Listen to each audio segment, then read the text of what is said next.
Hi, I'm Ashley.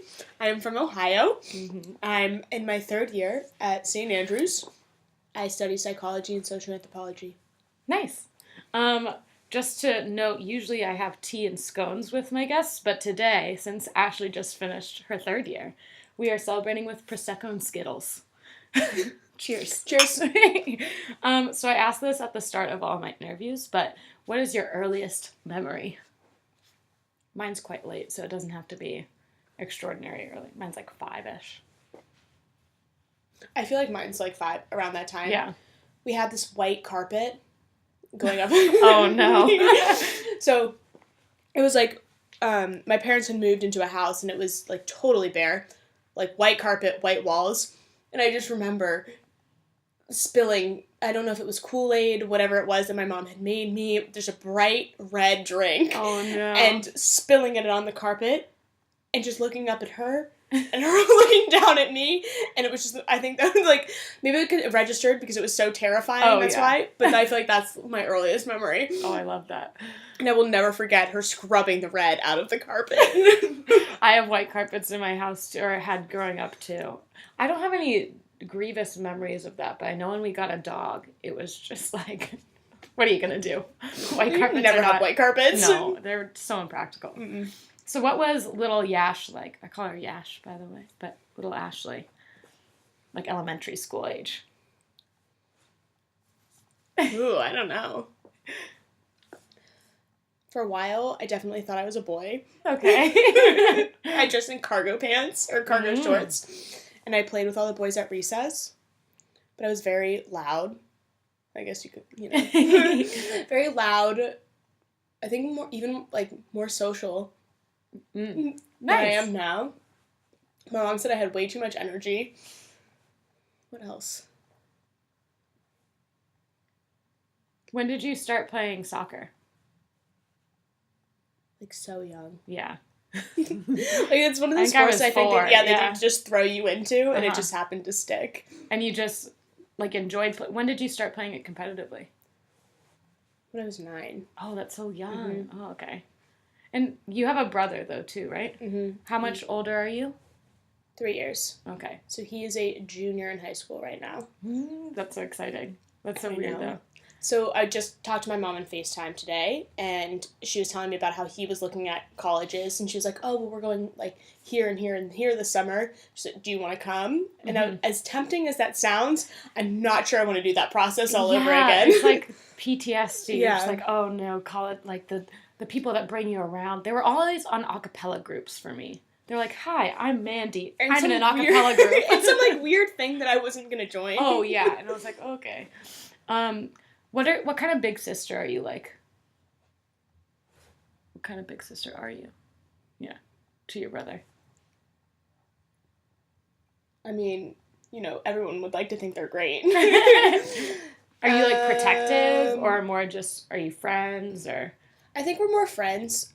Pete has such, like, an intense personality himself that there's no really way that it could ever be protective because he just wouldn't listen. He's very, like, he always has his opinions to my opinions, so it makes for fun conversation, especially if we disagree. But I think we're friends. That there's no more, like, I'm the older sibling, he's the younger. Was it ever like that, or just not really? No, it used to be. There used to be a time where, I don't know why I was thinking about this the other day, where we would go somewhere, and, like, if we were ordering ice cream, I would say chocolate, and he'd immediately say chocolate. And I used to, like, tell him, he'd be like, Ashley, what are you getting? And I would tell him something different. And then and I would be like, oh, mint chocolate chip. And he would order mint chocolate chip. And then I'd go after him and order something else because I would be so frustrated. Oh, that's so cute, though. Yeah. That's so funny. Okay, how would you describe 10-year-old Ashley? It's, like, a little older, going into middle school. I guess maybe that was the start of my emo phase. Ooh. So I thought that I was very anti-establishment. I said that I was never going to drink. I was totally straight edge. I wore band t-shirts and horrendous colored pants and shoes. Oh my gosh. What did you listen to? Like, your weird pop punk bands. Was like My Chemical Romance. My Chemical okay, Romance. Thank God. Blink-182. Just like embarrassing things that, Did you go to a private school or a public school? I went to a private school. For how long? I went to public school for while I was living in New Jersey. So, like, whenever you start school to 8, and then, the rest of the time was in So you were born in New Jersey? California. Oh, what? When did you move from California to New Jersey then? When I was 2. So it's irrelevant. What was it like growing up in New Jersey versus Ohio? I wish I had a better answer, but because I left, like, at, 8 or 9, there wasn't any, I think that childhood was going to be, like, childhood. Yeah. It didn't matter in the area.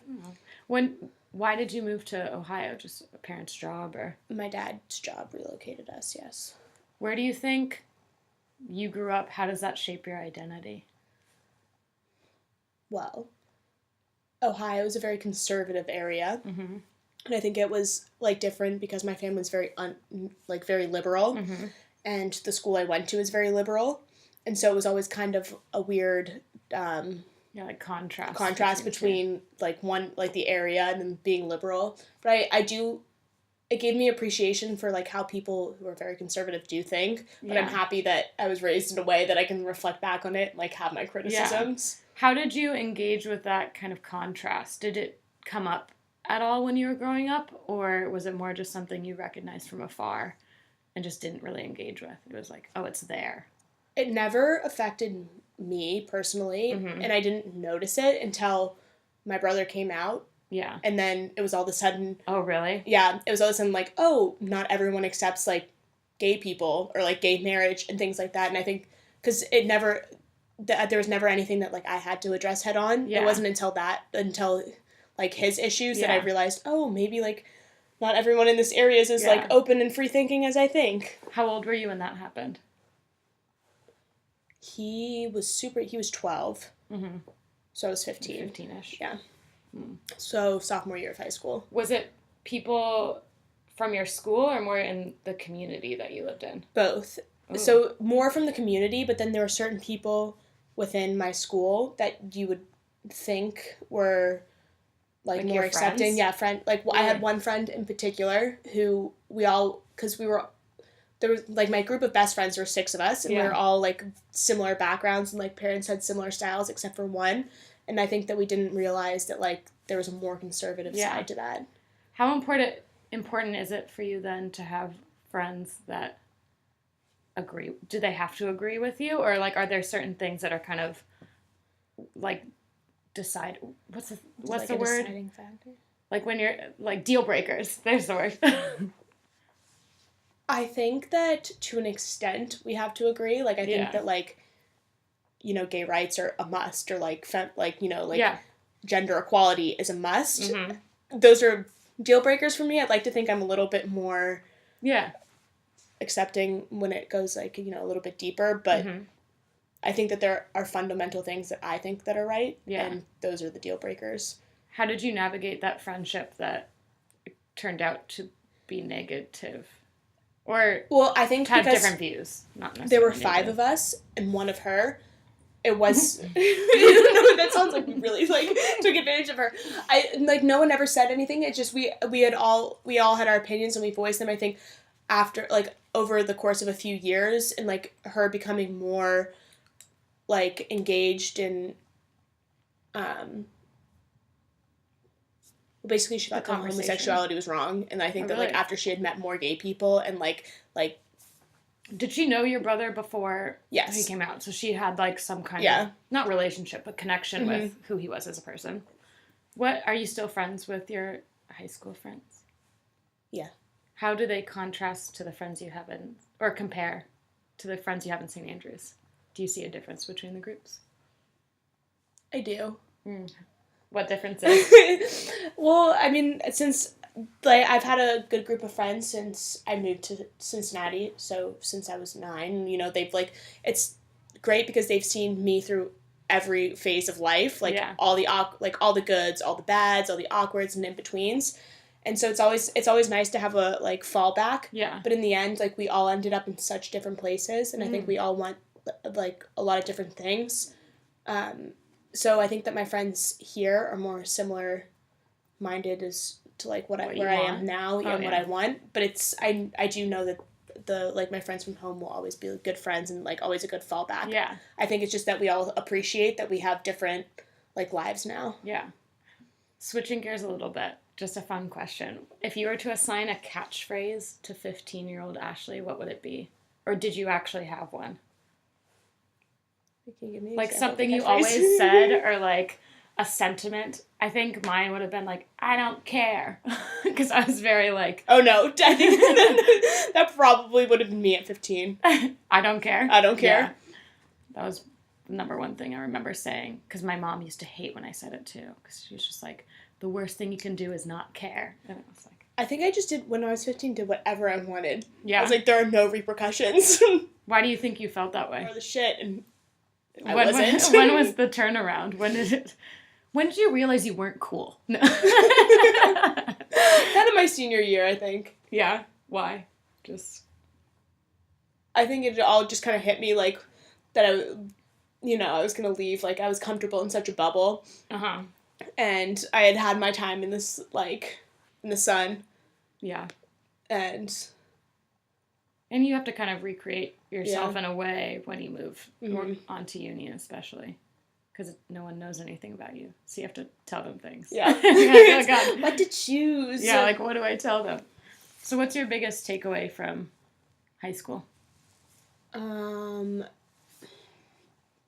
are not invincible. I think. It didn't come till the very end. And I ran into a little bit of trouble. And decided, like, you're not going to get away with everything in life. That's a very, like, youth mindset, too, that not everyone realizes even at our age now. But, that's really interesting.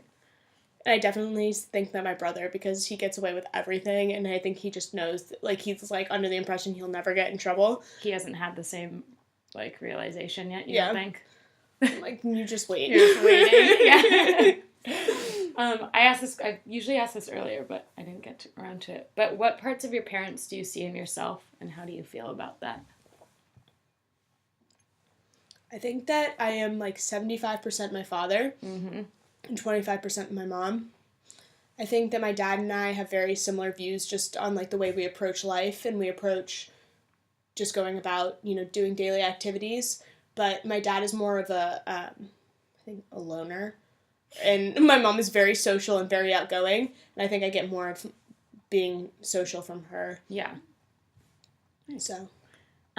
So how did you get to St. Andrews? What led you here? A family friend of my mom's had a daughter who went here and suggested it. And I checked it out, visited, liked it. But still wasn't sure, and I was deciding between, I think it was like a week or so, you have to decide by May 1st or whatever the day is for U.S. schools. I was sitting there, and it was a week or so before, and I was really annoyed at myself that I hadn't made a decision, and so I sent in I was like, I'll go to Scotland. Like, worst comes to worst, I don't like it, you transfer. Mm-hmm. And so I sent in my acceptance, and then I texted my parents, and I was like, because it was a school day. I was in school, and I was like, I decided to go to St. Andrews, and I just remember my mom responding. She was like, oh, are you sure, honey? And I was like, well, there's not really any going back now. Yeah. So I hope it's okay. Oh, that's great. In what ways do you fit into St. Andrews, and in what ways don't you? Cool. I think that I found a good group of friends for myself in St. Andrews. Mm-hmm. I think had I not found that group of friends, I wouldn't have liked it nearly as much as I did, but it turned out really lucky. Do you feel like how do you fit into that group then? How would you characterize that group? Down to earth. Yeah. And I'm not sure that that's always what you get in St. Andrews. That's so funny because almost everyone I talk to mentions like the elitism of St. Andrews as something they feel that alienates them. It is kind of interesting that comes up almost every conversation. Well, I think that well, especially football, there's not that sense of elitism. Yeah. And that's, like, a majority of my friend group, and my friend groups outside have been from halls. Mm-hmm. And I think that's one thing that, like, I don't enjoy. And had I not found a group of friends, I think that it would have ended up very differently. Yeah, that's true. What do you do outside of academics at St. Andrews? Talk a little bit about your involvement in the St. Andrews community. Well, it's mainly football. Yes. I had a brief stint in entrepreneurship society. I think that's about it. And it's not just involvement in football. What position do you hold in football? I am a co-president of the club. What is that role for you? Like, what kind of... That was a really weird way of asking that question. Like, what do you get from being president of football?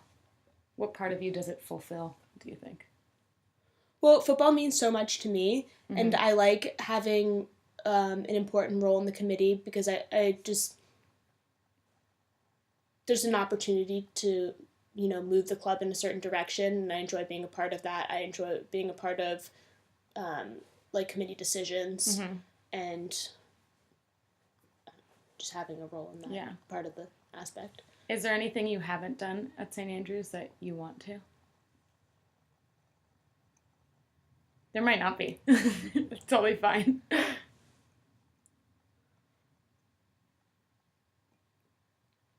No? I don't know.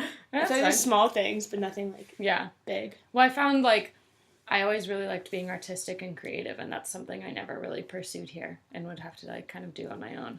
So that's probably something I would have wanted to put more time into. But I feel like there are different subjects that, had I gone to an American school, you have to take more classes that I would have done, that I wish I could have done, but... Yeah. Why do you study on with psychology and social anthro, right? Mm-hmm. What are your reasons for studying it? What do you like about your course? I've always liked psychology, and I always kind of knew I wanted to do a degree in that, and then I just picked up social anthropology because... Along the way. I did well in it, and I really didn't want to do a dissertation. Fair enough. And so, why not do both? Yeah. What do you like about psychology? Why did you always know you wanted to do it?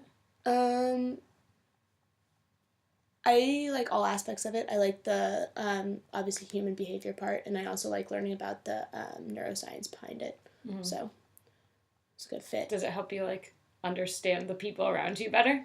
I would like to say yes, because people are always like, oh, you psychoanalyzing me now? And it's really, no. Yeah. Not qualified for that. And I don't really want to do anything with it after school, but for now, I enjoy it. Yeah. What do you cherish most about St. Andrews? I think it was such a unique experience. It is. You're still doing it. Yeah. You haven't finished yet. Well, it is such a unique experience. And there's not one single thing that I cherish, but I cherish the fact that it's given me something different. Yeah. And I can take away something completely different than I think some of my other friends can from uni. What do you think that difference is? Being able to meet new people that I wouldn't have, or go new places that I wouldn't have. Mm-hmm. And maybe stepping just a little bit more outside my comfort zone. How was it outside of your comfort zone? It was for me too. Well, I think just the fact that I had to be more mature than I wanted to, coming over, setting up a bank account. Mm-hmm. Things that, small things that you wouldn't even realize. Getting a new phone. Yeah, I had to get a SIM card, and I was just rejected because I had no credit in my bank account, and I was I don't even know how to build credit, you know?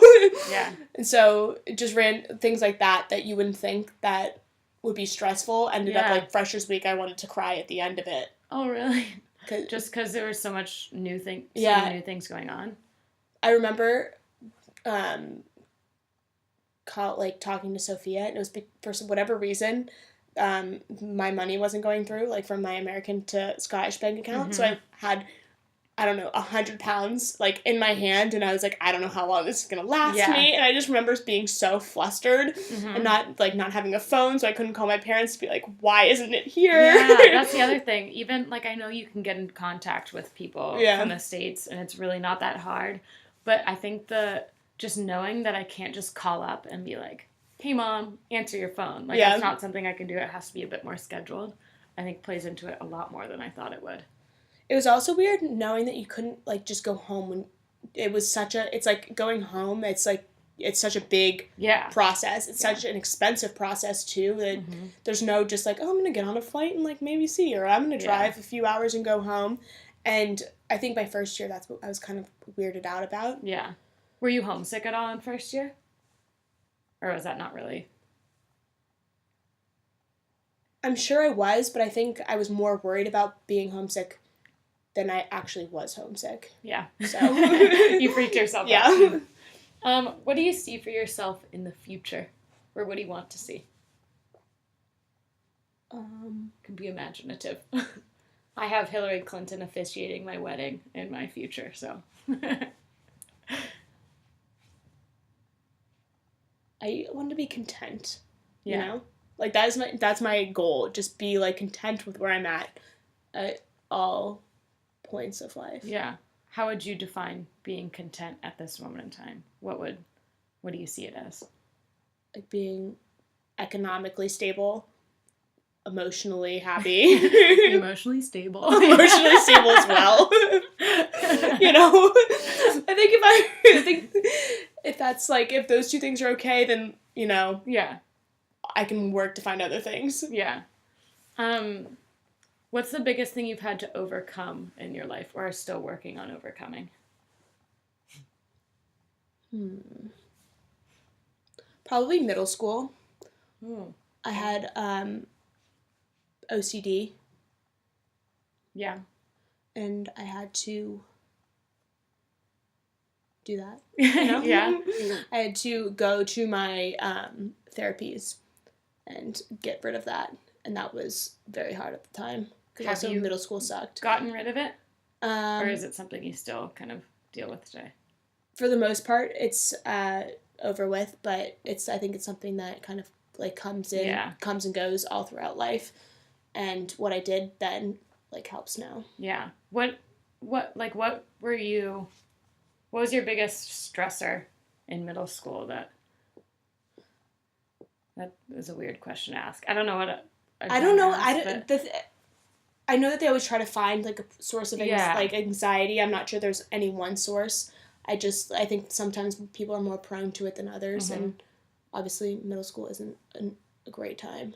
How did it play into your middle school years? Did it affect like your relationships with friends or? Yeah, because it was something that I was super embarrassed about at the time, so I didn't tell anyone, and it took me a while to tell my mom. My mom kind of had to bring it up to me when she, like, saw that I was behaving weird. What behaviors, like, tipped it off for her?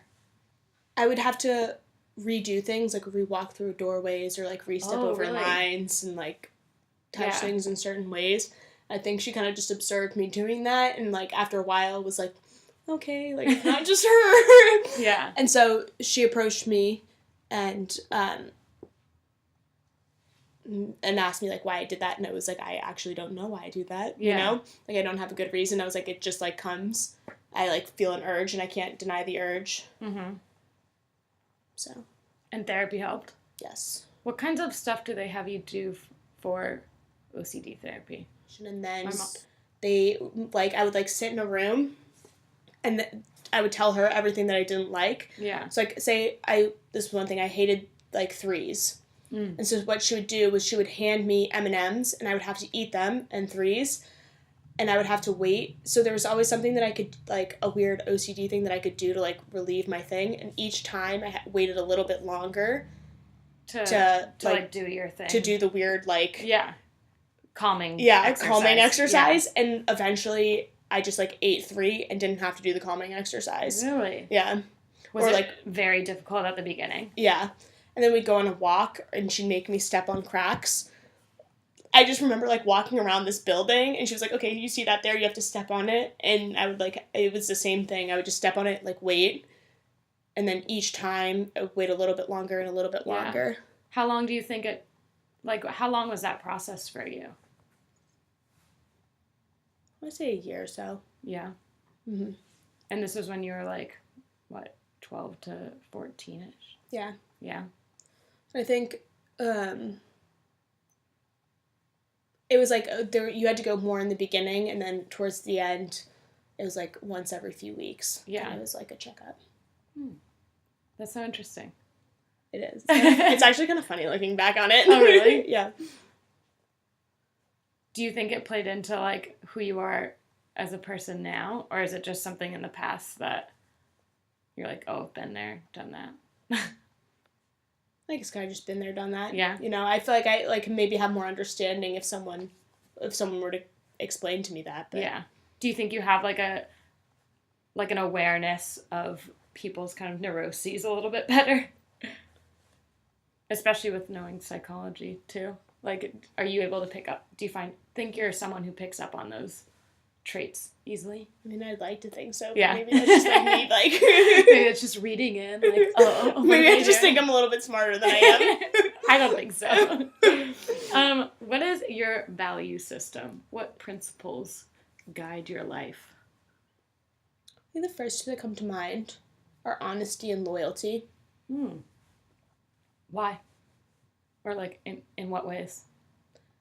I don't know. I've always been a very direct person that speaks my mind. Mm-hmm. So I think that I would rather someone tell me something face value than like find out later that it's like something's different. Yeah. I think it's always easier to address something head on. Mm-hmm. And so I really appreciate honesty, and I think for me that's how I think that just like is the most efficient. Yeah. And then loyalty,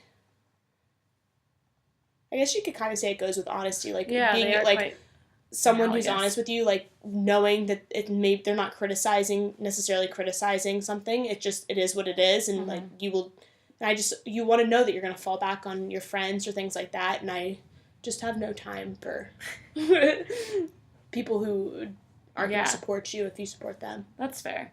What do you think about people who do try and kind of my questions are really shitty today. How do you approach people who aren't as comfortable with that direct way of communication? Do you bridge the gap, or do you like...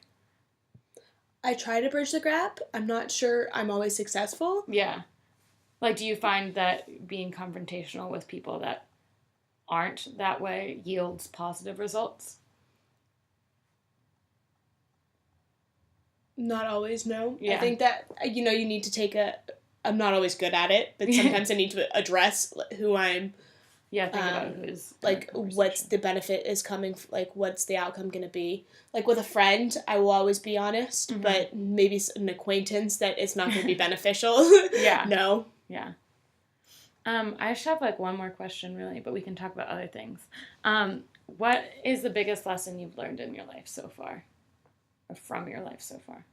It is what it is, Yeah. Once something's happened, it's gonna happen. You've got to go with it. You can't look back. If you can't change it, you can't change it. You need to just move on with the future. Would you say another way of saying that is no regrets? Hashtag no regrets, yes. I actually I do really like to live my life by that, as lame as it sounds, but I don't want to have any. Yeah. That's where you ask me where I want to be in a few years. I don't want to have regrets. Yeah. I mean, maybe there's small things like, oh, I wish I had... You have any? I don't have any big regrets, no. No? Just small ones? A few small ones here and there, but, no, nothing that I look back on that I'm truly oh, no, I wish I had done that. Yeah. The question of, if you could change anything in your life, would you go back and change anything? Is there anything that you would change? No. Nothing comes to mind. Yeah. I mean, I'm sure there's something small that, I probably should have done differently, but thinking back on big things that I actually... that red polka dot dress that actually didn't look cute. Maybe that makeup trend wasn't what you wanted. Yeah. But there's nothing that keeps me up at night that I wish I had done, and I want to keep it that way. Yeah. Are there things that you would feel upset if you didn't do in the future? I guess bucket list type things. Yeah. Yeah? And or if I compromised, I think What would you be upset compromising on? maybe if I just did something for the sake that I thought it would be a good idea and didn't actually want to do it or go through with it. Yeah. And nothing that can come to mind now, but yeah. Is there anything that is like formative in your life that we did? I mean, I'm sure there's many things that we didn't talk about in your life, but any moments that you want to share? Or topics you want to talk about? No, not in particular. That's all right. I'm trying to think if there's any... Oh, yes, there is a question I forgot to ask. What's a constant you've seen throughout your life? Either something that always crops up, something you like rely on, or... I think kind of support from my parents. Just kind of, maybe it's not always the support that I want. Yeah. But there's always kind of like their motivation to like do well in school, to like do well in life. Yeah. And even when I don't really have the motivation. Yeah. There's someone there to kick me in the ass and make sure that like the motivation gets there. Yeah. So. What do you see from your parents that you want to adopt in your own life that you haven't? Like, what do you have any traits that you see in them? I guess my dad is the most determined or like hardworking without that form of support. Yeah. And I want that motivation. Like that kind of intrinsic motivation that you don't need that external. Do you think you rely on external support quite a bit? Or just like external validation? I think it's the external validation. Like I can motivate myself, but I also do appreciate when someone appreciates my motivation. Yeah. But whereas he doesn't need someone's appreciation of his motivation. He just does it. Yeah. Whereas I do. I think that goes into being content as well. I think a lot about being content is being able to derive happiness from yourself, just your own being, which is forever a struggle, of course. But yeah, we'll get there. Hopefully. Gotta be content. Yeah, that's kind of all I wanted to talk about. But thanks so much, Yash. Thanks, Dave.